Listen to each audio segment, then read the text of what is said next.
He's still in cousins. You already know what time it is. Nee, nee, nee, nee. Animated horror stories. Nee, nee, nee. Animated horror stories. Doo, doo, doo. Boom, boom, boom. Ding, ding, ding, ding. Where we at today? We are at our cousin Mort's house. What are we doing? Three night shift horror stories animated. And as I always say, please go over there and subscribe over there to their channel. Show them some love, like their videos, and go on with it. As well as you should already be subscribed over here. And if not, please subscribe. Boom. Hmm. Let's go on and just jump right into it. Why not? Please grab a blunts, grab a bottle of water, grab a bag of chips, and grab a blanket so you can be snug. I ain't got that much to say.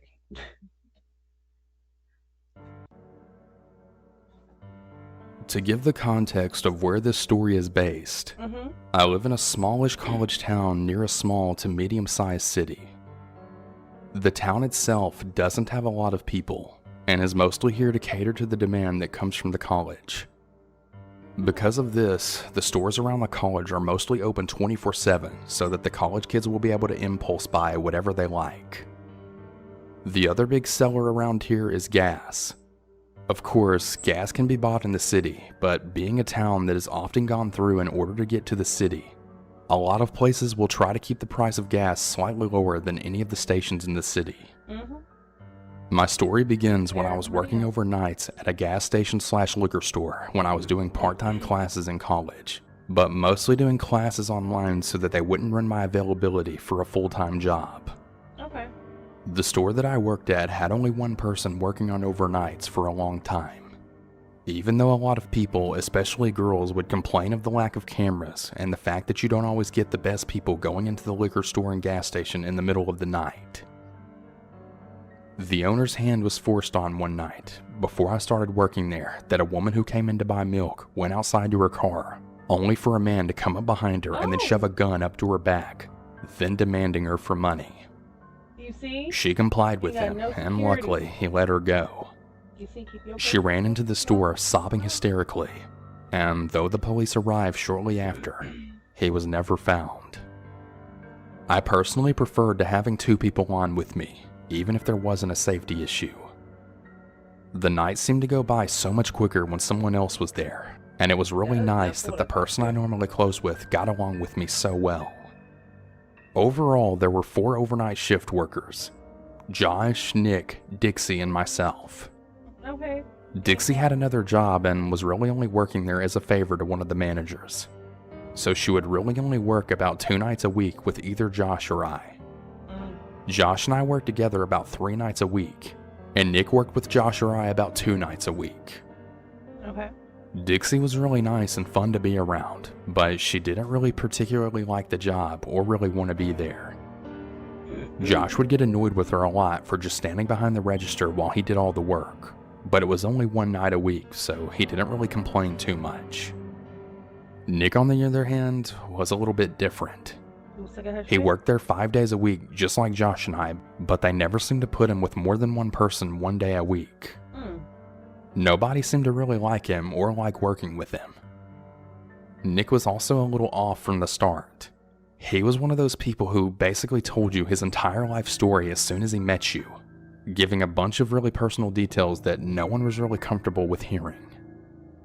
One thing that he always seemed to talk about was the strain that was on his marriage. Apparently, he had a really bad drinking and drug problem for a very long time, and the drug part got better when he could switch over to weed, but he couldn't seem to get his drinking under control. He was hard to be around, but you kind of get used to the people in that kind of job being sketchy. I was there for almost 3 months when Nick's story seemed to escalate out of nowhere. He began telling people that when he was younger, he was diagnosed as a psychopath, and he had to take a bunch of pills for it every day so he wouldn't be violent. Not exactly what you want to hear from someone you're alone with in the middle of the night, but okay. We all have our problems, and some people get dealt a really bad hand when it comes to mental illness. I myself have always really struggled to get my anxiety and depression under control, and without medicine, I mean, I wouldn't be killing people by any means, but I'd probably be hospitalized in danger to self categories, so as creepy as that was, I just assured them that a lot of people need to take medicine for some kind of illness, and as long as you stick with it and you're honest with medical professionals, there's no reason you can't still do anything anyone else can do. He seemed really pleased with this answer, and soon after, the subject was then turned to other things. He was especially cheery and nice to me after that for about the next week or so, letting me know daily that he was taking his medicine and he felt like things were really going well with them. I always answered enthusiastically, but I'm pretty sure everyone, especially Josh, was aware of how much I wished that he would just stop talking to me about it and would really just leave me alone. Josh had a wife and daughter who was about 2 at the time, so he couldn't help but to see us younger girls as kind of like his daughter and what she might have to deal with one day. He also seemed to go out of his way to end my conversations with Nick rather quickly, which I was really grateful for, and he didn't really try to pretend that he liked Nick. It wasn't too long before Nick had started conversations with me going into details about why I was diagnosed instead of how his medicine was working, which I won't get into because a lot of it was very violent and sexual. I told him repeatedly that I really didn't want to know about that, to which he would act like he understood and then change the subject, only for him to circle back to it about an hour later. Yeah. When I confided in Dixie about it, she told me that she would take care of it. She later told her friend about it, which was the same manager who asked her to come work there. The manager said she couldn't really do much, since I seemed to be the only one that he would talk to about these things. It was starting to get increasingly tense for everyone working with him after he was talked to by the manager, and soon enough, about 2 other women who had worked with him on the night shift reported comments that he made to them to the manager. I was questioned, in which I agreed that all of the statements made by the women were pretty similar to the things that had been said to me. Exactly. Nick was then given a final warning and a write-up. The next couple of times I saw him, he would go on these rants about how the people that were reporting him only did it because they didn't like him. And they don't. I assumed that he didn't know that I had been questioned too, and neither I or Josh had any intention to tell him. He got so angry at one point that he was practically in tears, saying how those lucky whores were really lucky that he was on his meds and what he would do to them if he wasn't. Oh, God. Luckily, it was about that point that his shift had ended, and pretty much as soon as he clocked out, Josh then told him that we had a lot of work to get done that night, so we really didn't have time to chat with him. He nodded and walked out the door without another word. Josh wasn't lying either. The truck had arrived extremely late that day, so there was still quite a bit of things that still needed to be put on the shelf. Like, why would One y'all thing even that keep the him earlier employed? shifts never seemed to do unless they absolutely had to was stocking the drink coolers. It was true that it was easier to do at night when there was a lot less customers, so it was pretty annoying since we couldn't chat, but we just went with it.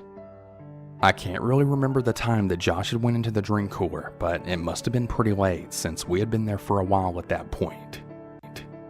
I was still pretty focused on stocking all of the shelves and making sure everything looked full if we didn't have it, when the bell had chimed, signaling that someone had come into the store. I threw out a good evening and said that I'd be right there, since anyone that usually came in that late usually just wanted a pack of cigarettes or to pay for gas. I put down my box and went to the registers, slowing dramatically once I could see them. You guessed it. There was Nick, not looking at me but leaning over to my register. I'd be lying if I said I had a reason to be afraid. It did turn out he was drunk, but I wasn't able to detect it right away, as the smell of booze always seemed to linger in the air around there anyways. And Josh was right on the other side of the wall. Even so, I actually considered for about 30 seconds if I should actually go or if I should run into the cooler and go get Josh. Nick wasn't a young fit guy or anything, but years of drugs and drinking had really aged him prematurely and totally ruined his body. But I mean, he was still pretty intimidating to a 20-year-old girl. Unfortunately, Nick made the decision for me when, probably tired of waiting, turned right toward me, and that's when I noticed something immediately was off about him. My voice was nothing more than a pathetic whisper when I asked him what he wanted. He just stared at me. There was nothing on his face to tell me what he was thinking. I was about to speak again when he then spoke, barely intelligible because of his slurring. Did he leave you alone? It took me a second to shake my head and tell him in a hopefully steady voice that Josh was in the cooler, and then I asked if he wanted me to go get him. And once again, he was just staring at me in silence. At this point, I didn't even care what he said. I just wanted him to say something. The silent staring was really creeping me out. I then decided to ask with more force in my voice. What do you want, Nick? As soon as I stopped speaking, he then grinned at me in a really disgusting, almost singing voice. Then he said, You're lying. I know you're alone. He laughed and then he took a step toward me but stumbled, allowing me to take several steps backwards.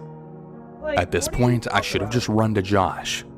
I should have called for him, really anything, but I really couldn't believe that I was reading the situation right. I mean, Nick was really weird, but I had never felt like I was in actual danger around him. He had never come off as more than a little unstable. He continued to come forward in slow stumbling steps, then saying, Come here. I just want to talk. I kept out of his reach, telling him to back off and that I would hurt him if I had to. Weird. He thought that that was specifically amusing, and he laughed loudly enough that Josh had told me later was what caused him to look through the spaces of the racks to see what was going on. Josh was out the door in a second, and he seemed to come out of nowhere, then shoving himself in between Nick and I. They didn't even say anything. They just stared each other down before Josh then said in a really stern tone, What are you doing? I think you should leave now. Nick just blankly stared for a moment, then scoffed, then telling us that we couldn't take a joke. I was trying not to cry at this point. I hate that. The only thing more terrifying about the situation was knowing that if Josh hadn't been there and had somehow caught me, I would have stood no chance against Nick. Josh left me standing with my back against the wall, corraling Nick to the door. Completely unexpected on both of our parts, Nick then turned and then took a swing at Josh. Luckily, either because he was drunk or really just really uncoordinated, he missed Josh's face and Josh then grabbed the back of his coat and then brought him down as he then smashed his knee into Nick's stomach or chest area. I'm not really sure which, but he used the opportunity of his sputtering to drag him to the door and then throw him out, now locking it. Josh had just turned and he told me to call the cops as we then heard this sickening crack from behind him. We both jumped and looked at the door to then find this really big circle of glass. It's hard to explain, but if you've ever seen a movie or one of an actual car wreck when something hits a windshield, but not hard enough to break through, and it turns white all around the point of impact, that's what the door looked like. Josh didn't have to tell me what to do. This time I ran to the register, grabbed my phone, going to the corner farthest away from the front door, and then huddled on the floor. I didn't even notice at the time, but Josh had told me later that when he turned to see the glass, that was the first time that he noticed that Nick had a knife in his other hand. The fact that he tried to punch Josh instead of stab him is a mystery and a miracle. I was absolutely sobbing when the operator picked up the phone. I don't even know how she understood me. I was crying so loud. But between my distress and the sounds of Josh and Nick yelling at each other in the background with loud smashes of Nick hitting the floor, she got the urgency of the situation. She asked me where I was, and luckily she knew the address because just as I got up to look at a receipt to what the address was, the glass smashed. I dropped back to the floor and she told me that the officers were already on the way and to do whatever I could to get away or even hide, even if that meant that I had to leave Josh. The hole wasn't big enough for him to get through, but he made it by grabbing the ashtray from outside and then throwing it at the part of the window that he had been repeatedly punching, causing it to break through. He didn't make it to break through though. From that hole, he could reach the lock on the door, then get back inside. According to Josh, he had walked up to the door and then he put his mouth against the hole that he had just formed, and then said something that even right now I still sob over, in that horrible sing-song voice that he used the first time I talked to him that night. He then said in such a happy tone, They're never going to find you two. Needless to say, as tough as he was acting, Josh was shitting bricks just as much as I was. He was older than Nick, in his mid-30s, but he was a beanpole, and he wasn't exactly known for his fighting skills. Even so, as soon as Nick unlocked and started to open the door, Josh then slammed his entire body into it, knocking Nick backwards from the impact. Josh then yelled for me to run, and even though my legs felt like they would give out at any moment, Girl, you better I go. ran right behind him to the receiving doors that were in the back of the store. Nick was cursing and yelling for us as the door jingle went off. Josh slammed into the back door, cursing in pain, as he then realized that it wouldn't open. We found out later that Nick had pushed the dumpster in front of the door, locking the wheels of it again before he came in. We seemed to both realize at once that he had actually planned this all out to kill us. Nick rounded the corner, still doing that awkward stumbling walk, though faster now. It at least gave me some time to slam the back room door shut and then lock it. I was sitting in front of it, Josh bringing over anything he could find to barricade the door shut, when Nick then finally reached it. He must have heard me crying because he kept calling my name, telling me that I wasn't who he wanted. He would make sure that I died before I felt any kind of pain if I opened the door for him. He then started stabbing the door, then screaming at me to open it. I screamed and then I moved when he stabbed it the first time, but Josh and I both then moved immediately to hold it shut again. 'Cause, girl, I remember you moved Josh and I fast. making eye contact. We were both crying by now, and I wanted so badly to say something to comfort him, but I just couldn't think of anything to say. I was just as terrified myself. I had dropped my phone when I ran to hold the door shut, and neither of us could move to go get it. So we really had no idea how long it would be until the police got there, and the How door did was that made of be? wood, Hold so the it door. wouldn't really last long against his body slams. And there was absolutely no protection if his knife went into one of our hands. All I could think about was that I was going to die here tonight, that my dog would never know why I didn't come home, that I would never get my degree and have enough money to actually start enjoying life, There you go. that all of the plans for the future that my girlfriend and I had made would never happen. In the most anticlimactic and wonderful finish ever, it suddenly went silent. There was no police car alarms, no yelling, nothing. It was as if Nick had just vanished. Josh and I looked at each other, not even daring to breathe, then listening for any sign of life on the other side of the door. We both slammed to the ground when we heard a gunshot then go off once, then twice, then a third time. There was more silence, then at last a voice rang out, then asking if anyone was here. We weren't really sure if we should say anything. Then the voice continued with his name and that he was an off-duty EMT who had been listening to the scanner. Josh got up and pushed all of the things aside in front of the door, Can you opening it can you enough just to put his pull head over out of off it, duty? and then it seemed like all of the breath just totally left him. He opened the door and went out into the store. I ran and grabbed my phone, seeing that the call had disconnected or the dispatcher had hung up. When I went out into the store where Josh and our rescuer was, he was in the middle of explaining how the police over the scanner were sending a bunch of cars, but that they were all pretty far away and he had a really horrible feeling that they wouldn't get there in time when the dispatcher was telling them what they'd find when they got there.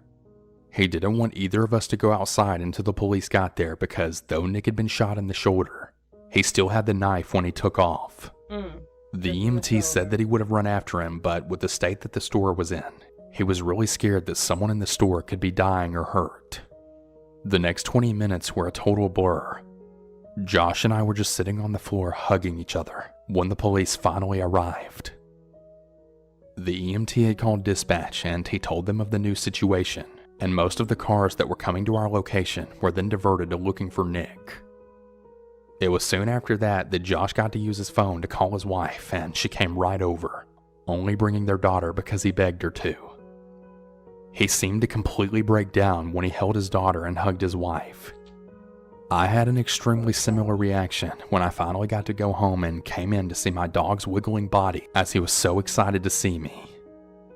Nick was found about 2 weeks later in an old RV that he had in the woods. The reason that he had come after us was because he thought that the reason Josh wanted him to leave so quickly was so that he could call the owner again, and this time the complaint would get him fired. Unknown to us, his wife had actually kicked him out about 4 days before this all happened, and she was actually in the process of getting a restraining order against him, due to a bunch of threatening texts and phone calls that she had been getting. Nick stated to the police that his job was all that he had left and Josh needed to be punished for trying to take that away from him.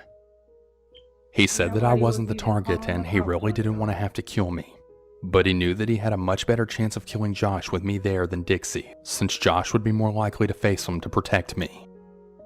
Neither Josh or I called an owner or even a manager over his comments that night, though maybe we should have. That's what I'm saying. Like, It was really disturbing what he was saying in hindsight, but we were so used to him being a creep and saying really horrible things that it didn't even register to us that he could be serious about trying to hurt someone. I had known him for 3 months and Josh had known him for 6, and he had never done anything violent toward anyone. Everyone just thought he was all talk. We also put faith in the fact that every employee had a background check on them before they were hired. So I mean, it's not like Nick had ever been violent before. Nick took a plea deal.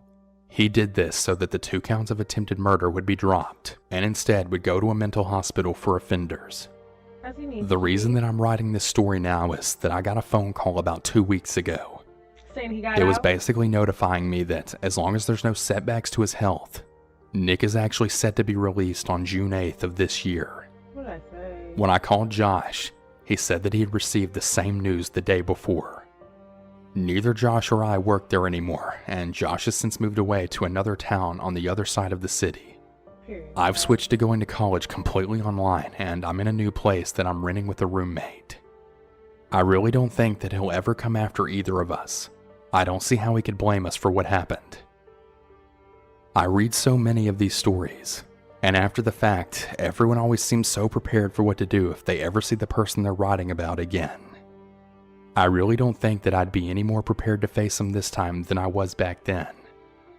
I've had some pretty intense nightmares ever since that day, but ever since I got that call, every time I close my eyes, all I can hear is that one sentence louder and clearer than I've ever heard it since it was actually said. They're never going to find you two. Crazy. Nick, They gonna find if you. it's You really in a true damn that you were gas diagnosed station. as a psychopath, I hope you're getting the help you need. You already destroyed my peace of mind, and even now, years later, I never feel safe, especially at night. I'm honestly gonna do my best to move on from this, Like, why would they let him but I just out? don't know how. Wish me luck. You gonna come out and just stop taking his medicine all over again. Y'all just gonna, what you gonna do to? Back when I was a senior in high school, I had a weekend job pumping gas at a highway gas station here in New Jersey. I saw all kinds of crazy stuff in the year or so that I worked there, but honestly, most of the stuff just came across as funny nowadays. Like even some of the closer calls with crazy customers or the time that I got robbed, I wasn't really in any life-threatening danger. By the time I know you how to got handle robbed, myself, and I know not to do anything but cooperate with someone desperate enough to stick a gun in my face. We're trained to give up the money. It's insured, but there's no putting my brains back in my skull if I decide to be a hero over $50 in change. I mean, come on.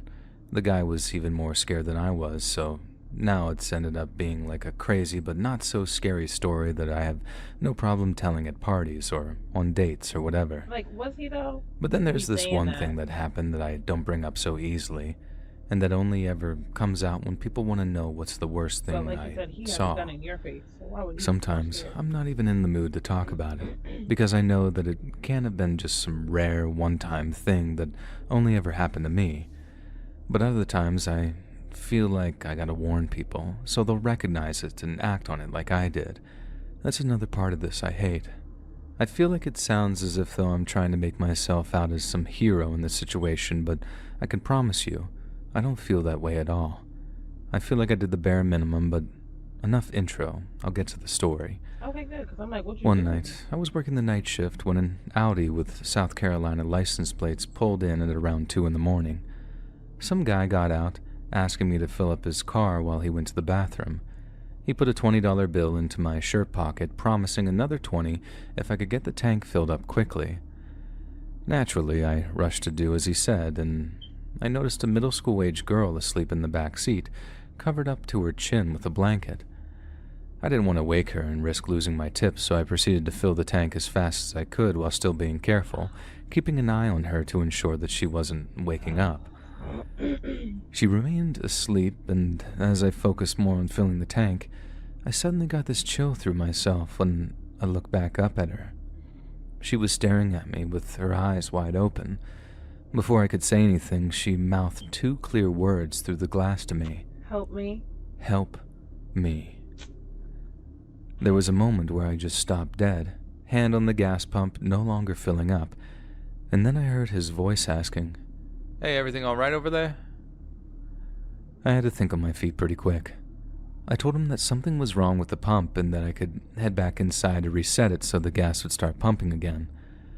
I went on about how it had been happening on and off all day, apologized for the inconvenience, and assured him that it would be working in just a second. I ran inside, pushed the silent alarm, and then walked back out to finish filling up his tank. He fell for the whole thing, and if I say so myself, I put on an Emmy-winning performance and not completely freaking out and either strangling him or making some misguided attempt to actually rescue the girl. The cops later told me that I did the right thing. I had his plate number on the cameras, I got a good look at him and the girl, and his fingerprints were on the cash that he gave me. I made sure to call 911 as soon as they left, I get but to keep the cash? thanks to the silent alarm, a patrol unit was already on the way to me. The dispatcher redirected the cop to the road the guy pulled off onto, and bingo, he was pulled over on a traffic stop.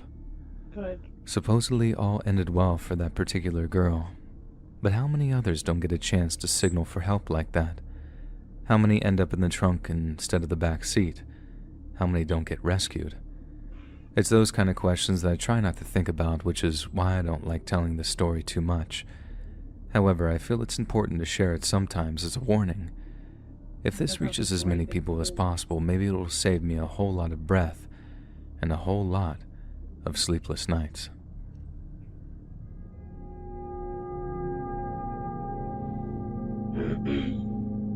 You did an amazing job, but I don't think I would. For a little backstory, this all took place when COVID-19 had shut everything down in March 2020. I was sent home from my college and I had to do with Zoom classes, and I also went back to work at the burger joint that I would work at whenever I was home on breaks. I won't say the name of the place, but it was always very busy, and during COVID it made us even busier due to us being a fast food place, so we never had to close down, but other places in the plaza did. We always had some really crazy and nasty people, but the pandemic just made everyone so much worse. At the time, we had this one regular that would come in who we thought had some mental problems multiple times a week. He would be really emotionless in his talking and just gave really blank dead stares towards everyone, and just stood there like a gargoyle, really intimidating and statuesque. He would ride his bike up to the walk-up area and look through the sliding windows until one of us got to taking his order. But he only really liked certain people to take his order and was also very cold towards us. He would order the same thing every time, but wants it fresh right out of the grease and handled by once again only certain people. And to make sure of it, he'll intensely stare at us through the pickup window. He would make the other customers outside so uncomfortable that they would walk away or they would just sit in their cars until he left. He used to only come in during the day shifts, but because days were much busier than the night shifts, and with all his demands that he would give us every time, my manager got fed up and told him to no longer come here during the day, thus now making him a night shift problem. During the week, I would work night shifts because of class, and I would usually be clocking out by 10 p.m. It was around 9:30 and I was closing my side down and starting to clean when he then rolled up on his bike. I happened to be one of the few people he let take his order, so as usual I took his order. He wants everything completely fresh, the standard list of demands. But one demand he gave was new. He always orders a side of fries with his meal, and sometimes to put the fries in the carton we either use a scooper or tongs. He asked us to use the scooper instead of the tongs because it'll give him more fries. Me just wanting him to leave and being close to leaving myself, I just went over and told the fry guy what he wanted. The fry guy just rolled his eyes, knowing how annoying this guy is, and dropped some new fries in the grease for him. The fry guy went on a break shortly after, and the night manager took over a station and waited for the fries to be ready. She didn't know it was this guy though, and she used the tongs to put the fries in the carton. She then hands me the order to pass out. The guy slides open the window, and he told me that she didn't do what he asked and that he wants more fries in his bag, since it looked like she didn't put enough in, which she put plenty in. He just didn't get his way. Once again, just wanting to leave after I'm done with him, I just oblige and go back. My coworker, who I'm going to call E, calls back and says that I shouldn't let him do that. I then called back saying that we've been letting him control us for months, and it's not my problem to handle a manager's problem if he has issues. My night manager hears this and sees it's the guy at the window. They then groan and they ask me what the issue is with him this time. I explained to her the story and she went up to him and told him that it makes no difference what she does. He's getting his order fresh every single time by the people he wants to make his order, so to just suck it up and take the bag. She hands him the bag and then storms in the back to finish her inventory.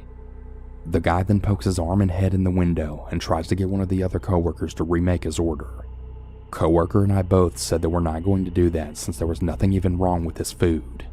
Well, he doesn't like this, and he actually throws his bag of food inside the store and spills it all over the floor.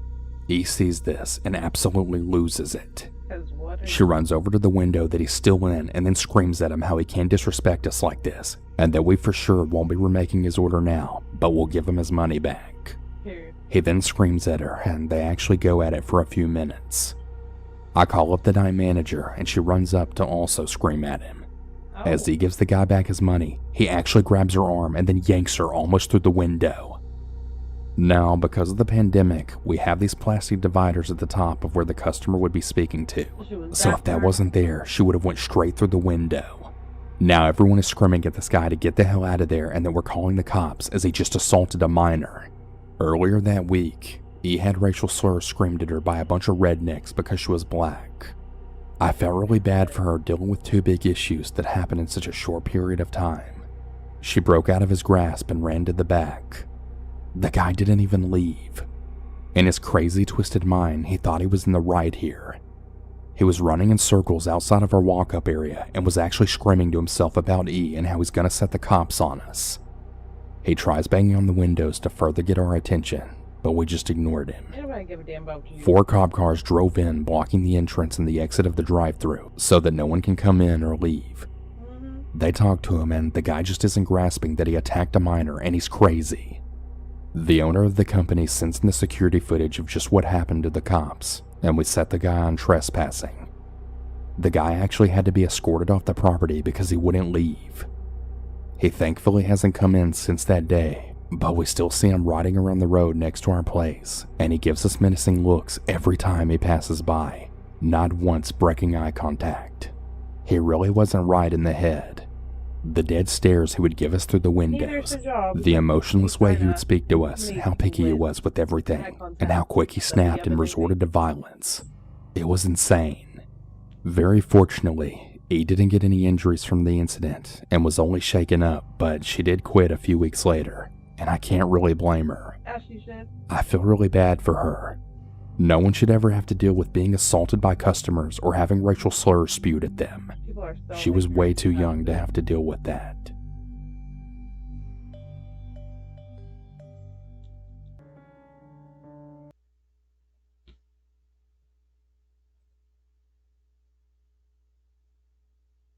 Try to stop it. When I was 9, I was staying home alone. Man, the night shift is crazy. You will find some of the most ignorant people shopping at night, and it's just, if you're not patient, if you don't care about, people, if you're rude, why go through the drive-through? Why go shopping in general? Just have your shit delivered if you don't know how to act, because people are really crazy. Let me know which one was your favorite, and please, please, please like the video. Why? Because support's free. And until next time, you guys, I love y'all. Bye.